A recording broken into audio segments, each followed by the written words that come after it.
cenário natural deslumbrante.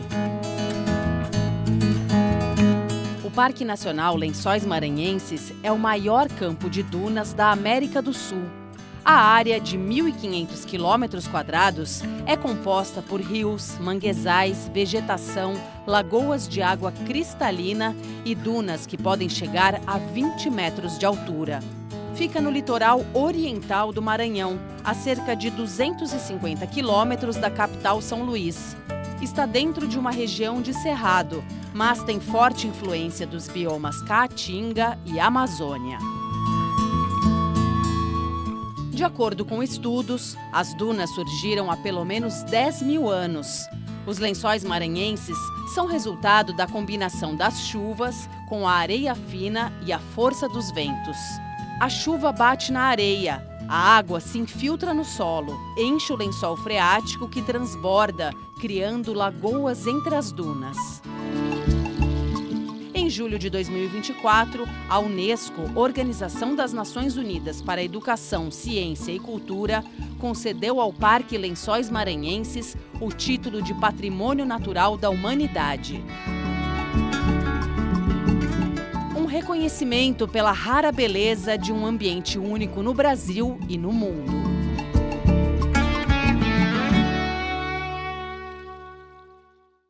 Está no ar o Repórter Eco e você é sempre o nosso convidado especial. Os temas principais: o Brasil em chamas, a mudança de comportamento dos animais silvestres e um fotógrafo em defesa das nossas florestas.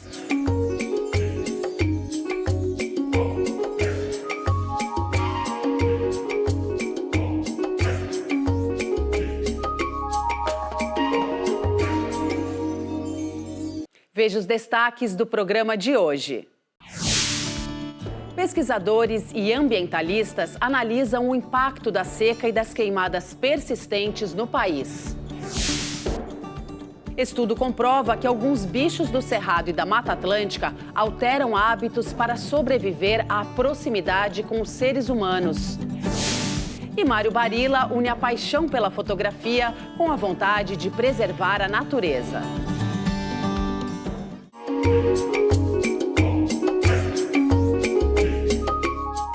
O Brasil enfrenta a pior seca da sua história recente, de acordo com dados do CEMADEM, Centro Nacional de Monitoramento de Desastres Naturais. A situação deve se prolongar. O resultado são os rios secando, incêndios em diversas regiões, muitos deles causados por ações criminosas.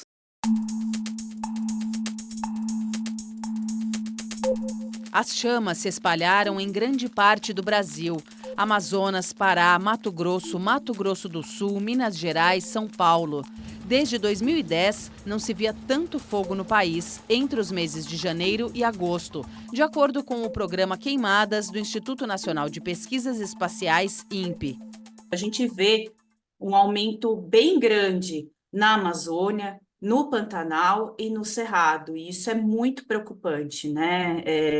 Nós tivemos, por exemplo, na Amazônia, um aumento de 120% no número de focos em relação ao ano anterior. No caso do Pantanal, foi ainda mais assustador, foi quase 4.000% de aumento. Quanto ao caso de São Paulo, ganhou destaque porque ele teve um episódio ali isolado no dia 23 de agosto, aonde o número de focos, inclusive, passou o que foi registrado em toda a Amazônia. No Brasil, as queimadas são amplamente utilizadas para limpar pastagens e abrir novas áreas de cultivo.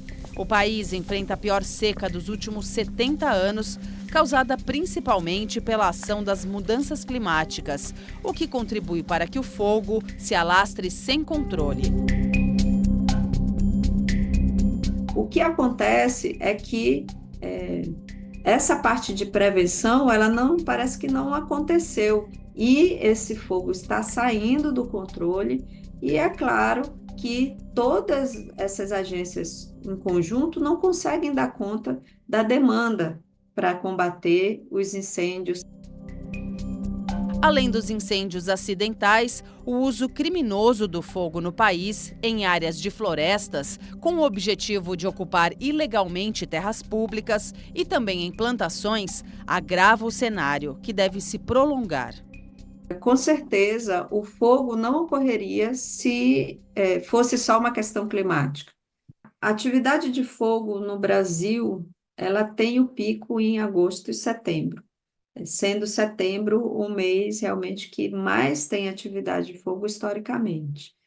Então, é muito preocupante o que pode vir a ser esse setembro, porque estamos passando por um período de seca muito severo, e não é só na Amazônia, em várias regiões do Brasil.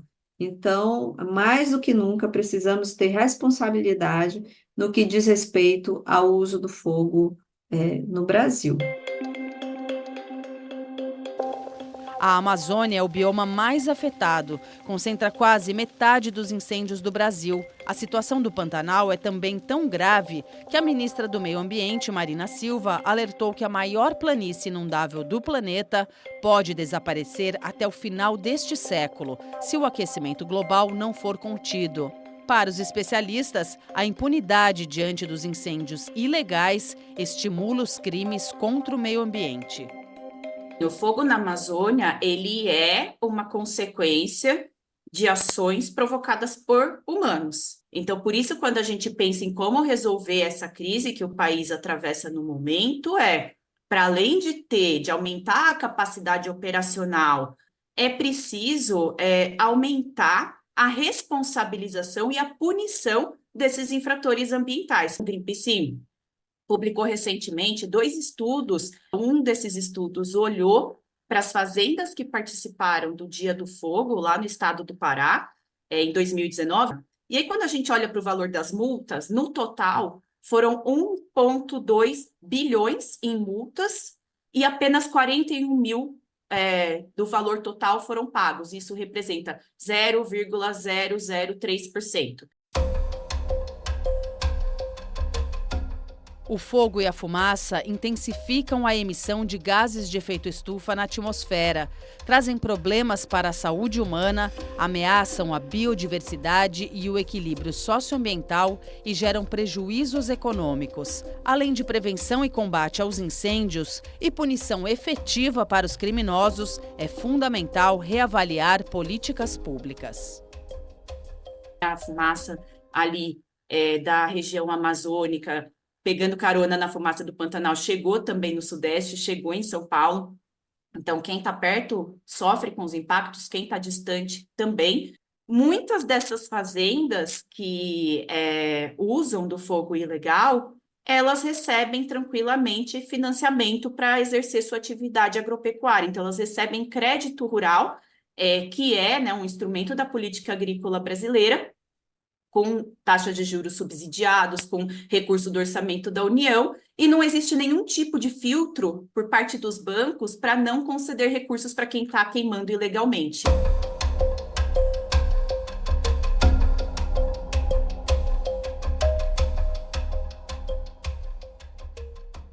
Vamos agora às notícias principais da área socioambiental. O mês de agosto responde por quase metade da área queimada no Brasil desde janeiro deste ano. Em comparação com agosto do ano passado, o aumento foi de 149%. A área de floresta nativa atingida pelo fogo na Amazônia cresceu 132% no mês passado. Os dados são do levantamento Monitor do Fogo da rede MapBiomas.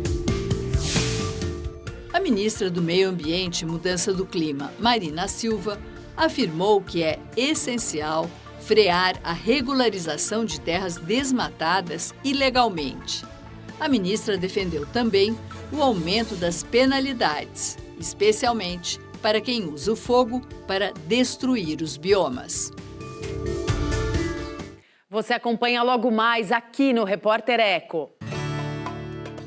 Estudo comprova que animais silvestres do Cerrado e da Mata Atlântica mudam de hábitos para sobreviver à proximidade com os seres humanos.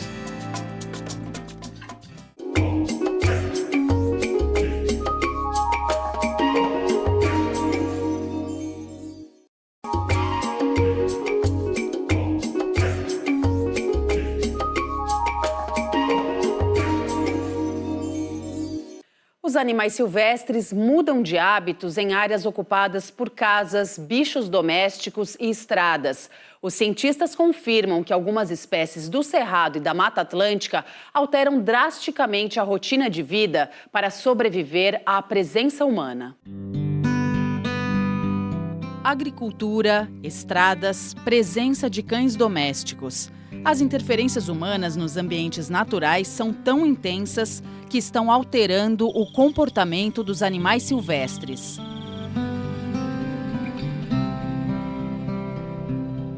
A informação é de um estudo da Universidade de Manchester, nos Estados Unidos, e do Laboratório Ambiental de Ecologia e Conservação da USP de Ribeirão Preto, interior paulista, com apoio da FAPESP. A pesquisa, publicada na revista científica Global Ecology and Conservation, faz parte de um amplo projeto iniciado em 2012 com o tamanduá-bandeira, na região nordeste do estado de São Paulo. A maior parte dos municípios aqui dessa região nordeste de São Paulo tem menos de 10% de vegetação nativa. A intenção principal era saber qual a proporção da paisagem ainda é ocupada por tamanduá-bandeira, que é uma espécie icônica, ameaçada de extinção, não é? E é até surpreendente que ele ainda esteja aqui nessa região.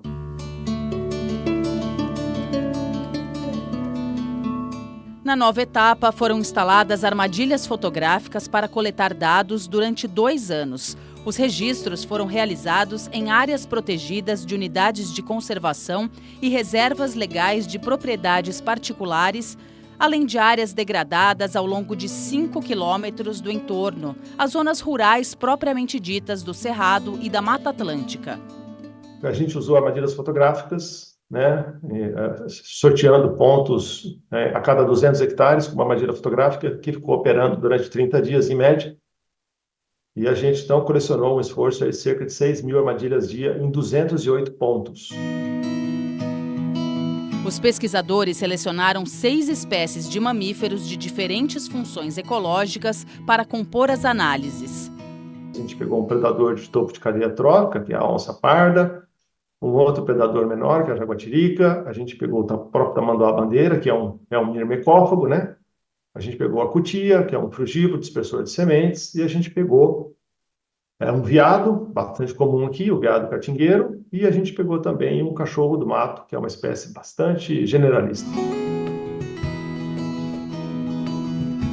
Os resultados mostraram que 5 das 6 espécies analisadas apresentaram mudanças de comportamento, como padrões de caça e reprodução em áreas não protegidas ou próximas de ocupação humana. O primeiro grupo de resultados foi comparar a atividade desses animais, dessas espécies, dentro e fora de áreas protegidas. E aí, então, a gente fez essa primeira análise para saber se essa distribuição de atividades ela é diferente quando o animal está dentro ou quando o animal está fora de área protegida. Dentro das áreas protegidas, os animais têm o seu comportamento mais próximo do que é descrito na literatura. Quanto mais antropizada, vamos dizer assim, é a paisagem, mais transformada ela é, mais noturno é o animal. Os pesquisadores também quiseram entender quais fatores humanos mais pressionam as espécies nesses locais. O grau de proteção, propriamente dito, é o grande fator que modifica essa atividade, mas também a quantidade de vegetação nativa. Então, quanto mais vegetação nativa, seja ela cerrado, seja ela Mata Atlântica, mais natural é o comportamento do animal. E para algumas espécies, como o tamanduá-bandeira, surpreendentemente, ele respondeu mais fortemente à presença de cães domésticos. E, por fim, o quarto e último grupo de resultados foi comparar a abundância relativa, para saber onde tem mais, onde tem menos desses bichos, de novo, dentro e fora de áreas protegidas, e a gente percebeu que tem diferenças aí para pelo menos 3 espécies. O tamanduá-bandeira foi 2 vezes mais abundante dentro de áreas protegidas, a cutia cerca de 3 vezes mais abundante dentro de área protegida. Os cientistas ainda não sabem ao certo quais as consequências das mudanças nesses padrões de comportamento, mas já entendem alguns impactos. Animais diurnos passam a sair à noite e podem ter menos chances de encontrar alimentos porque não estão acostumados e mais dificuldade de se reproduzir, o que ao longo do tempo poderá comprometer as populações. Um predador que deixa de encontrar uma presa em determinado horário vai ter que encontrar alternativas de presa, né? Então a gente chama disso de uma interferência nas cascatas tróficas, né? Ou seja, você altera a relação predador-presa, né? Ou beneficiando a presa ou beneficiando o predador, e com isso tem repercussões em toda a rede trófica. As soluções são as clássicas, né? Que está todo mundo cansado de ouvir. A principal delas é aumentar a área ou aumentar a eficiência, né, a efetividade das nossas unidades de conservação. Nada substitui unidade de conservação. Nada.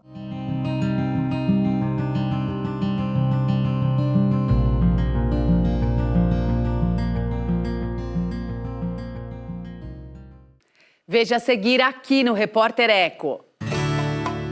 Mário Barilla une a paixão pela fotografia com a vontade de preservar a natureza.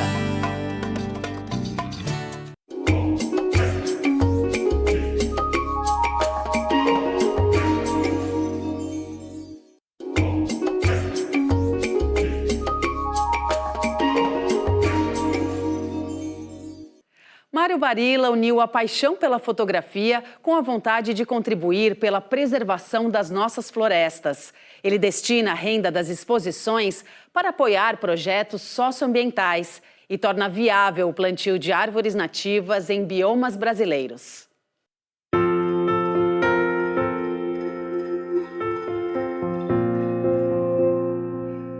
Animais silvestres de diversos biomas, marcas do tempo no rosto dos idosos, o frescor do sorriso das crianças, a rotina da pesca. Há uma amplitude de temas na fotografia do ambientalista Mário Barilla. Eu sempre fotografei como hobby, né? Bom, depois que eu me aposentei como economista, como empresário, a fotografia ela ganhou um impulso maior, né? Eu tive a oportunidade de fazer um workshop, vários workshops, com o famoso fotógrafo Araquém Alcântara. Há 10 anos ele realizou uma exposição de fotografias em Ilhabela, no litoral norte de São Paulo. Não esperava e acabou vendendo 2 fotografias. Destinou o dinheiro para a compra de um computador para uma escola local. De lá para cá, continuou fotografando, vendendo as fotos e destinando o dinheiro para apoiar projetos socioambientais. Em Ilhabela, Barilla também realizou uma ação de reflorestamento da Mata Atlântica com espécies nativas. Essa ação em Ilhabela tinha parceria lá da Prefeitura da Ilhabela, da Secretaria de Meio Ambiente, da gestora do parque. E a gente conseguiu plantar um monte de árvores lá no caminho do Baipi, que é um dos picos mais altos da Ilhabela. Nesta praça, no bairro Real Parque, na capital paulista, onde vive, Barilla plantou este ipê amarelo há alguns anos e a muda do jequitibá rosa há alguns meses. Por onde passa, ajuda a viabilizar o plantio de árvores. A região de Mariana, em Minas Gerais, afetada gravemente pelo rompimento de uma barragem de mineração em 2015, também recebeu mudas da Mata Atlântica. É o número que coube no carro com o banco deitado, né? 500 mudinhas de árvore. Entreguei as mudas lá para a Secretaria de Meio Ambiente. Eles tinham um viveiro, tudo muito fácil, né? Dali para frente era com eles. Aqui ele aparece num viveiro em São Sebastião, litoral norte paulista, depois das devastadoras chuvas do verão de 2023. Só aqui tem ipê amarelo, tem um monte de semente de árvores bacanas aqui. Eu tinha um amigo que estava encerrando as atividades de um viveiro, então ele me vendeu por um preço super camarada a mesa, a bancada para colocar os tubetes, assim. Foi uma ação importante lá para aumentar a produtividade do viveiro de São Sebastião. Neste outro vídeo, Dona Hélida, moradora do Pantanal, bioma que tem sofrido com incêndios de grandes proporções, comemora a chegada do material enviado pelo fotógrafo para um viveiro. Vamos plantar muito manduvi para nossas araras e para todos os tipos de animais, porque acabaram com os ninhos, acabaram com os ovos, nós temos que plantar muitas árvores chamadas manduvi. A ajuda também chegou ao projeto Arara Azul, coordenado desde 1990 pela bióloga Neiva Guedes. Com a venda das fotografias, Barilla viabilizou a compra de ninhos artificiais. São caixas de madeira instaladas nas árvores para garantir a reprodução das aves. Na natureza, são os manduvis adultos que oferecem abrigo. Eu consegui doar 15 ninhos artificiais para o projeto Arara Azul. Quer dizer, são 15 famílias de arara que estão lá se reproduzindo. O fotógrafo ambientalista foi à Amazônia tentar auxiliar pesquisadores da Universidade Federal do Amazonas na proteção do sauim de coleira, primata ameaçado de extinção, mas não contava com um imprevisto pós-plantio. Escolhemos as árvores que o sauim gosta, que ele come o fruto. Bom, plantamos lá, tal. No dia seguinte passou um bando de capivara lá, comeram todas as mudas. Mas aí o que aconteceu de positivo? Finalmente conseguiu ser criada uma área de proteção específica para o sauim de coleira.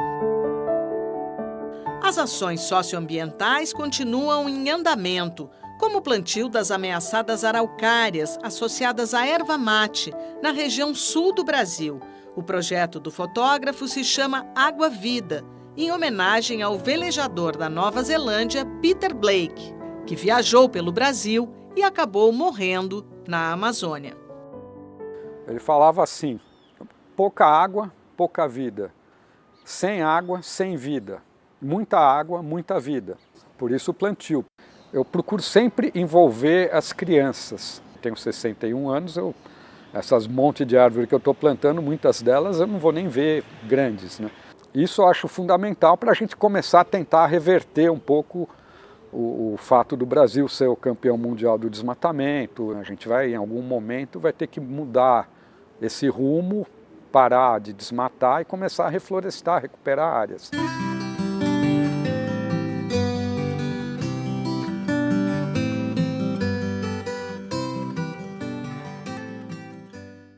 Por hoje é só. A gente se encontra no próximo Repórter Eco com mais projetos, ações e pesquisas por um mundo melhor e mais digno para todos. Até lá!